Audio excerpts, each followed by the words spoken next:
بسم الله الرحمن الرحيم لا حول ولا قوة إلا بالله العلي العظيم الحمد لله رب العالمين وصلى الله على سيدنا ونبينا أبي القاسم المصطفى محمد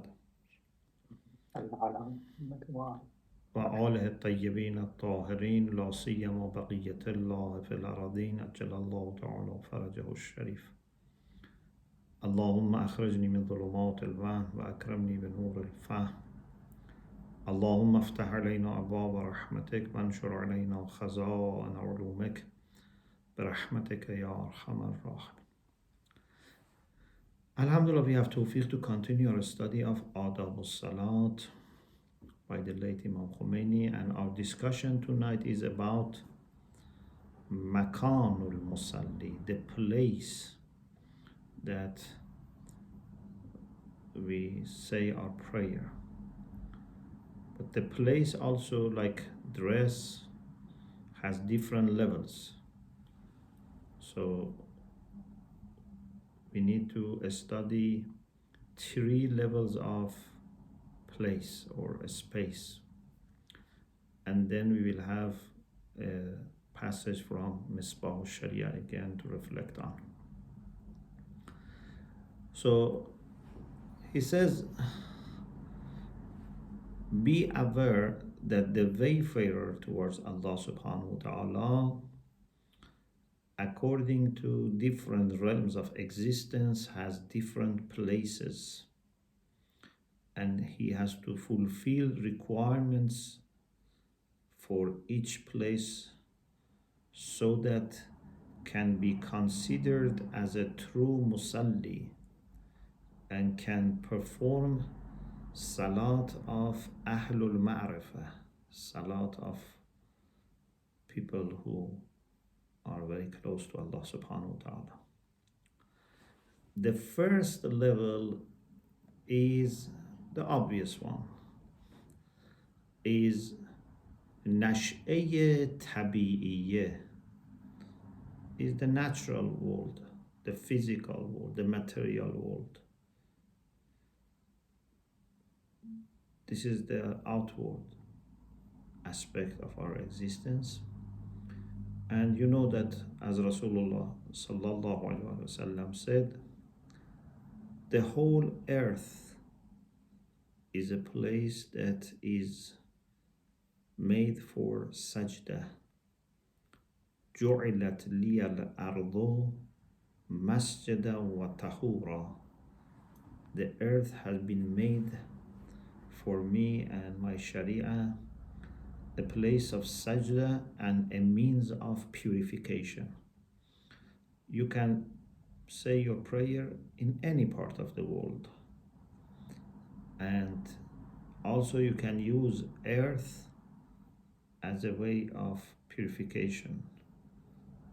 Water or soil are 2 kinds of tahur, means of purification. So the first level is the obvious one, this physical aspect. There are rulings that we learn in fiqh, we need to observe about cleanliness of the place that you pray, and about Ibāhah, meaning that you should have permission to say your prayer there. It shouldn't belong to someone who is not happy with your prayer in his property or land, etc. It should be a place which is pleasant, which is halal. But this is the fiqh, the legal aspect. What is needed is also that we should remind ourselves why we are put in this world. We used to be in Daru Karamatillah. Please remember these 3 expressions. We human beings have come from Allah subhanahu wa ta'ala. So we have come down to this dunya. Yeah, inna lillah. in the same way that Adam alayhi salam had the hubud, had the fall, we also have come down to this world. لقد خلقنا الإنسان في أحسن تقويم ثم رددناه أسفل السافلين. So we have come to the lowest position, but then we have to rise. So we used to be in Daru Karamatillah, in the abode of honoring. Allah honored us by creating us from Himself and giving us His Spirit. We have come to Daru Ibadatillah. This dunya is where we should worship and serve Allah. Ma khalaqtul jinna wal ins illa liya'budun. I have not created neither jinns nor human beings except to worship me or serve me. Servitude or worship. Ibadah or ubudiyya servitude. So this is the abode of ibadah. The hereafter is Daru Jaza'illah, is where we are going to see the results of our actions, reward and punishment. So we used to be in Daru Karamatillah. We are now in Daru Ibadatillah, heading towards Daru Jaza'illah. So when Urafa say that we are min Allah, wa fillah, wa ilallah, we are from God and in God and heading towards Him, it means that our journey is a journey that starts from Him and we go back to Him, and right now also we are not disconnected from Him. We should understand this and do the best in the current situation which we have. And he says, you need to avoid anything that would make you forget Allah subhanahu wa ta'ala or disconnect from Allah subhanahu wa ta'ala. It's like, for example, if you are mu'takif, a mu'takif should remain in masjid. Only for very necessary things may be permitted to go outside and then quickly should go back. For example, if a mu'takif becomes ill and seriously it has to go to doctor, there is no doctor available inside masjid, he goes to see the doctor and then goes back quickly. Okay? He says this dunya is our masjid and we are to be mu'takif in this masjid. If anything happens that may reduce our remembrance of Allah, we should do it quickly and go back again to our condition. Okay? Because we need to fulfill also some of the hajat, some of the needs, urgent needs and requests, but not forgetting that we are supposed to go back to the state of ibadah and i'tikaf. Not physical i'tikaf, but in the sense that the whole dunya for us is a masjid, and we need to be mindful of the requirements of being in a masjid. Then the second level is about your faculties which are either zahiri or batini. They are outward or inward. In other words, in addition to the environment outside, anything inside our body and our soul also needs to be considered as a masjid, as a place that we want to worship Allah in, we want to remember Him in. And here the difference between this and external masjid is that external masjid is there and it's already clean, someone looks after it and you go and use it for the purpose of ibadah. Here you need to clean your masjid, you need to clean your faculties, you need to remove vices, bad qualities, and make it a place that can really help you in being a place of remembrance or a means of remembrance of Allah subhanahu wa ta'ala. Then the third level is what he calls nash'e ghaybiyye qalbiyye. This is more hidden, more internal, and this is about the heart, because heart is the very center or the very, foundation, very secret part of us is the sir of us is the heart. And heart is like the leader. He says it's Imam Mu'takifan, is the leader of those who do i'tikaf. And if the leader is in good condition, the rest will be in good condition. If your heart is in good condition, your faculties, your senses, your organs, everything will be all right.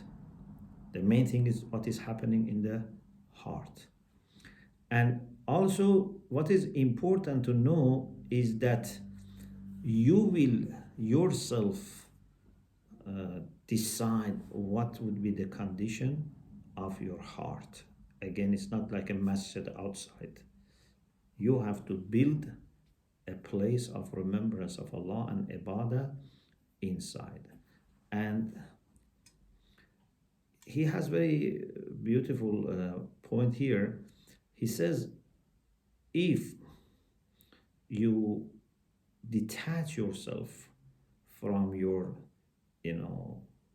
ego, if you are not self-centered and you go out of your shell, then your heart becomes a proper masjid.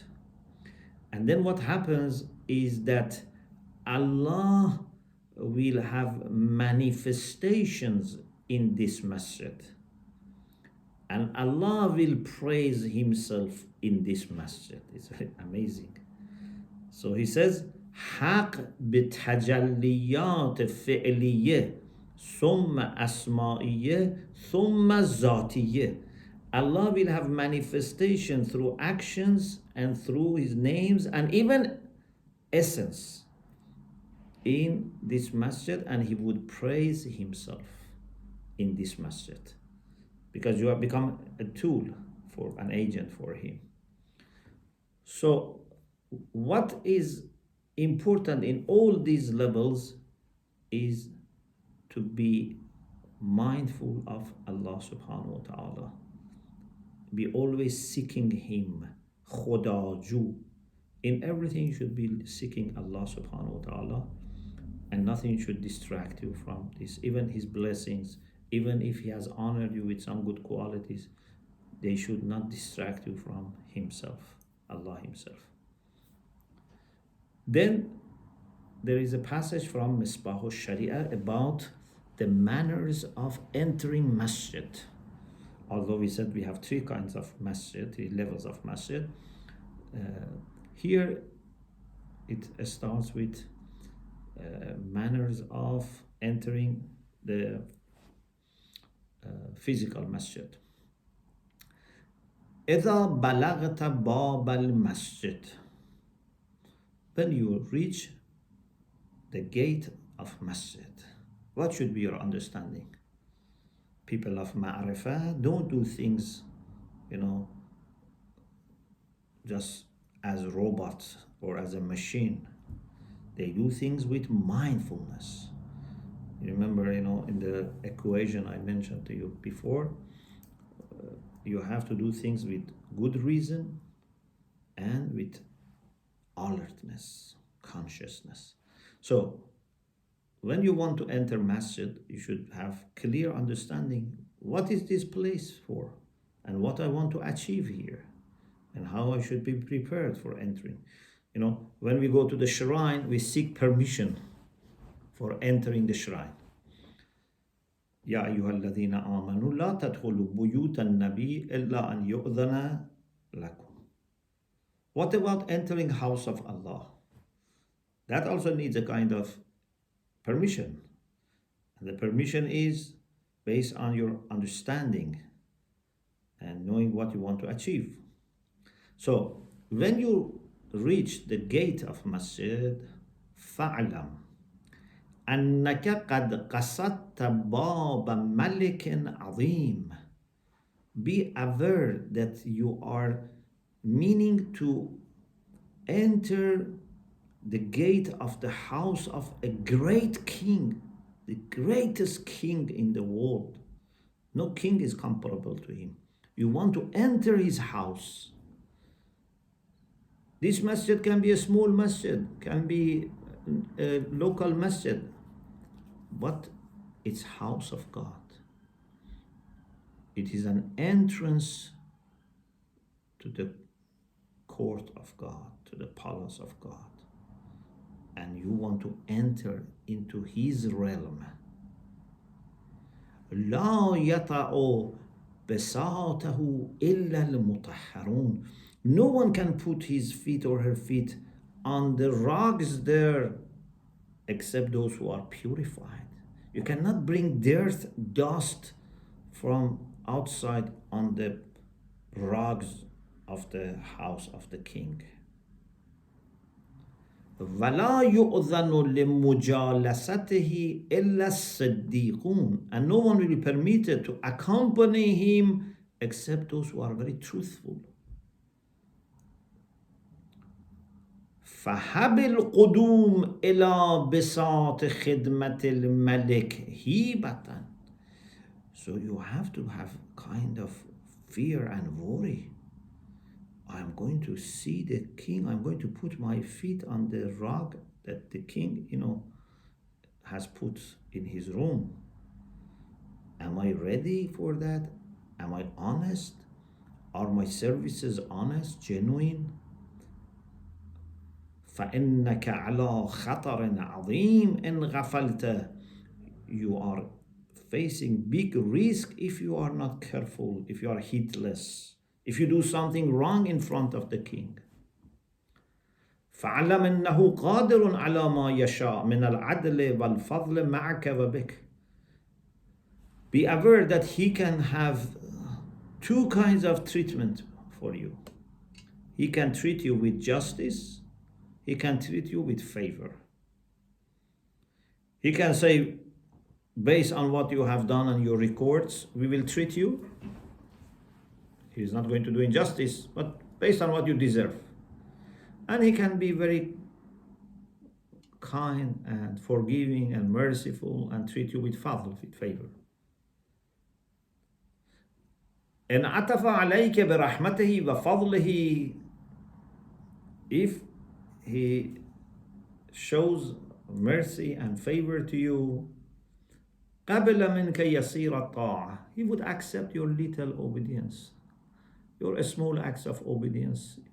He would accept it, and he's very grateful, praises you, أجزل لك عليها ثوابا كثيرا, and gives you lots of reward for little things that you have done. But if he is treating you with justice and according to the regulations and standards, وَإِن طَالَبَكَ بِاسْتِحْقَاقِ الصِّدْقِ وَالْإِخْلَاصِ عَدْلًا بِكَ. But if he says, let us check, are these good? Are these actions genuine, sincere, pure, or not? Then رَدَّ طَاعَتَكَ وَإِن كَثُرَتْ. Then he would reject, even if they are a lot. He would reject your acts of obedience. So what should you do? You should try to make sure that he would treat you with favor, not with justice. And that is by acknowledging. If you say, my actions are good, alhamdulillah, I've done lots of good things, give me reward. Say, okay, let us look into it. What have you brought? But if you say, I have not done anything valuable, I have tried, but I know none of them is worthy of your presence and acceptance, then he would treat you with favor. وَاعْتَرِفْ بِعَجْزِكَ وَتَقْصِيرِكَ وَانْكِسَارِكَ وَفَقْرِكَ بَيْنَ يَدَيْ. Admit your lack of power. I'm incompetent. Admit your guilt. Admit your need and poverty in front of him. As Imam Hussein says in Dua Arafah, Allahumma inni atawassalu ilayka bifaqri. Oh Allah, I have come to you with my poverty. I have not come to you with my salat, with my fasting, with my Ibāhah, with my teaching, etc. These are not valuable. I'm not sure whether they are worthy or not. But I have something that I'm sure it's very valuable, and that is my acknowledgement of poverty.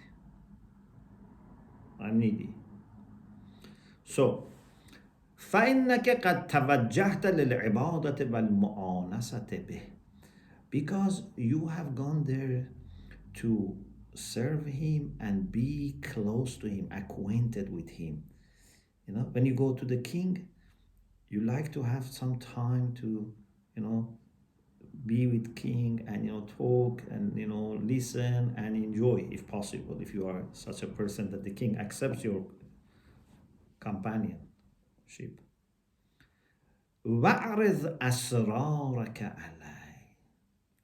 Present your secrets to Allah subhanahu wa ta'ala. Of course, he knows anyway. But if you have problems, if you have weaknesses, mention to Allah. Not to people, but to Allah subhanahu wa ta'ala. To demonstrate your need. وَكُنْ كَأَفْقَرِ عِبَادِهِ بَيْنَ يَدَيْهِ. When you are in front of Allah, try to be the most humble one. Try to be as the most needy one in front of him. I'm the worst in front of you. This humbleness is great achievement by itself. Nothingness is great achievement. It's better than if you think you are something. Maybe we think if you are something is better. No, if we think we are nothing, it's better. وَلْتَعْلَمْ أَنَّهُ لَا يَخْفَى عَلَيْهِ أَسْرَارُ الْخَلْقِ أَجْمَعِينَ وَأَلَانِيَتُهُمْ وَكُنْ كَأَفْقَرِ عِبَادِهِ بَيْنَ يَدَيْهِ. And then أَخْلِ قَلْبَكَ عَنْ كُلِّ شَاغِلٍ يَحْجُبُكَ عَنْ رَبِّكَ. Remove anything that can preoccupy your heart. Don't let anything engage you and make you heedless.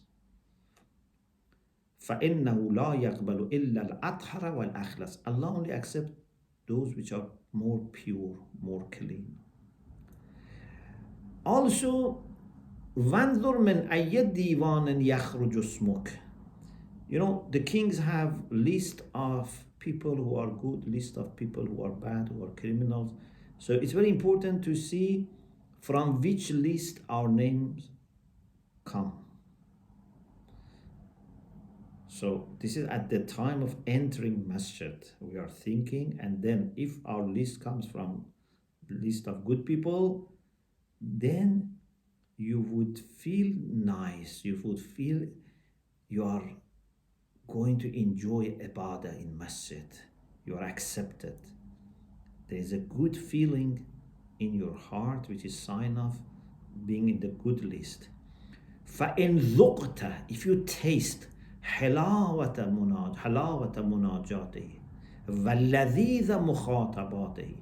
If you taste the sweetness of whispering to him and the pleasure of talking to Allah, وشربت بكأس رحمته وكراماته, and you start drinking from the cup of his mercy, then فقد صلحت لخير. It means that you have been qualified to serve him.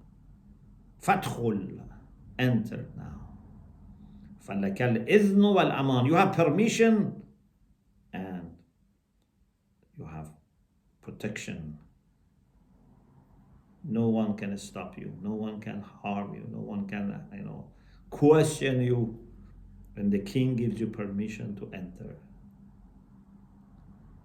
But if you don't feel anything in your heart, no sweetness of munajat, no pleasure of, talking to Allah, وَإِلَّا فَقِفْ. Stop there. But with this understanding that I am very miserable, I am very desperate, use this feeling nothing as something to make you worried and use this worry as a way to ask for help. Yeah? So I am ill. There is something wrong with me. I don't feel anything when I'm going to masjid. Please help me. Who is worse than me? How comes that I'm going to the best place to meet the best person and I feel nothing? Please help me. I am worse than someone who has, cancer. Cancer is affecting body. This is worse than cancer. وَإِلَّا فَقِفْ وُقُوفَ مَنْ انْقَطَعَ عَنْهُ الْحِيَلِ. Stay there like someone who has no solution, no hope for any treatment solution. وَقَصُرَ عَنْهُ الْأَمَلِ. His hope is very little. وَقَضَى عَلَيْهِ الْأَجَلِ. وَقُضِيَ عَلَيْهِ الْأَجَلِ. And deadline has come. If you honestly show to Allah your, miserable situation and that you are desperate, فإن علم الله عز وجل من قلبك صدق الالتجاء إليه نظر إليك بعين الرأفة والرحمة واللطف, then Allah will look at you with the eye of affection and mercy and favor. وَوَفَّقَكَ لَمَا يُحِبُّ وَيُرْضَى. And then He will give you tawfiq to do what He loves and is pleased with.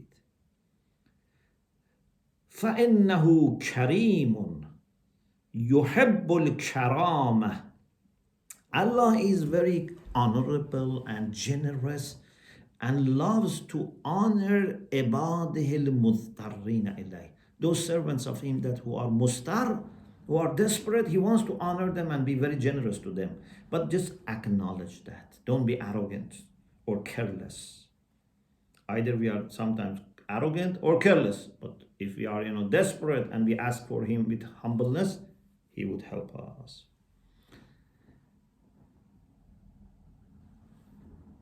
Al-Muthtarrina ilay.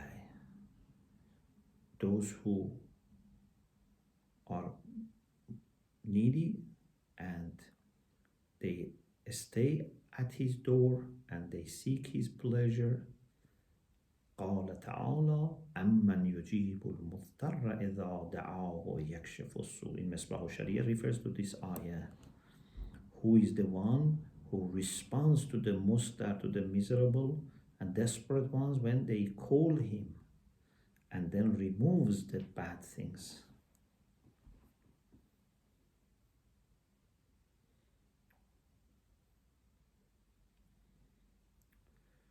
So this is the condition that we should have when we enter masjid. Then the second chapter about makan is about some of the manners related to Ibāhah makan. Ibāhah, as I said, means that this place should be permissible for you to use. You cannot say your prayer in someone's property without their permission. Yeah? It should be mubah. The same way that your dress should be mubah.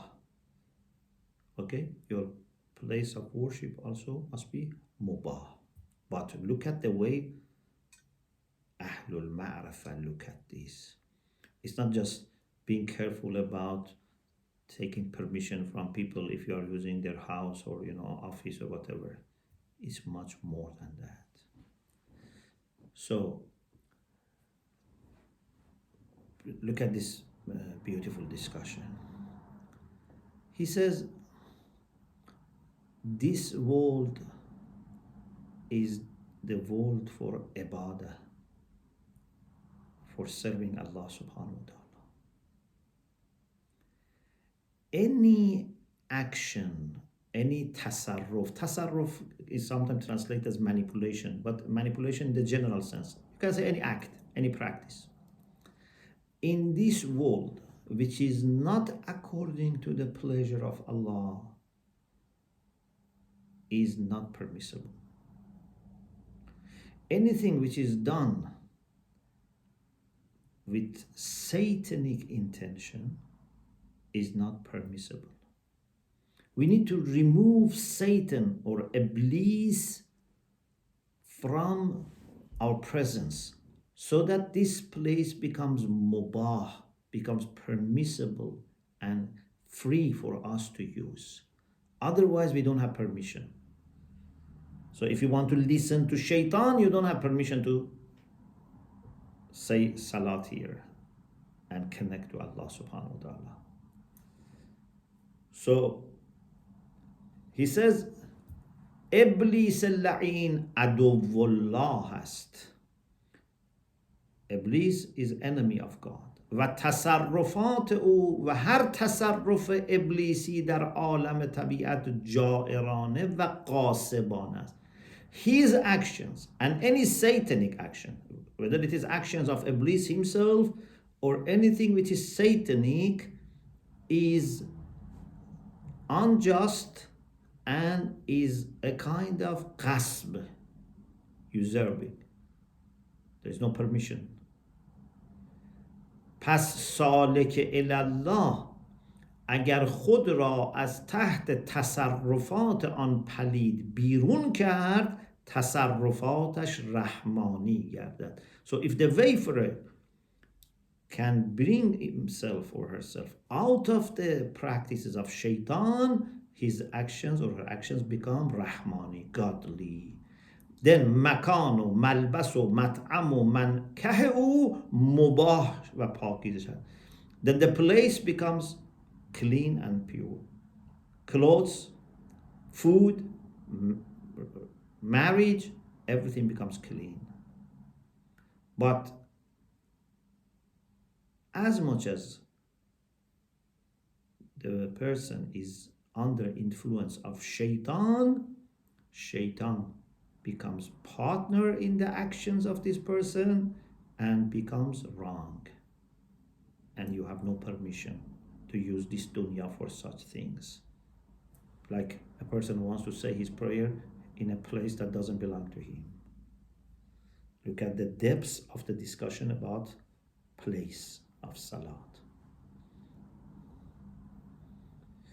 Especially, we should disconnect and cut the hand of shaitan from our heart, because we said heart is the very center of our reality. Al-qalbu haramullah is the sanctuary of Allah. Don't let shaitan reach your heart. He says, if removes the hand of shaitan from heart and make the heart pure for manifestations of Allah and doesn't let anyone other than Allah to be in the heart, then مساجد ظاهره و باطنه و امکنه ملکیه و ملکوتیه مباح برای او گردد. Then outward masajid, physical masajid, and inner and internal masajid, mulk and malakut, materialistic world and kingdom of Allah, it's a spiritual world, all become free for you, permissible for you. And your salat then will be proper salat. Okay, this is discussion about makan. Inshallah, in the next session, we will talk about time, about waqt. Because one of the prerequisites of salat is to make sure that it's done in the proper time. Kitaban mawquta, salat has timing.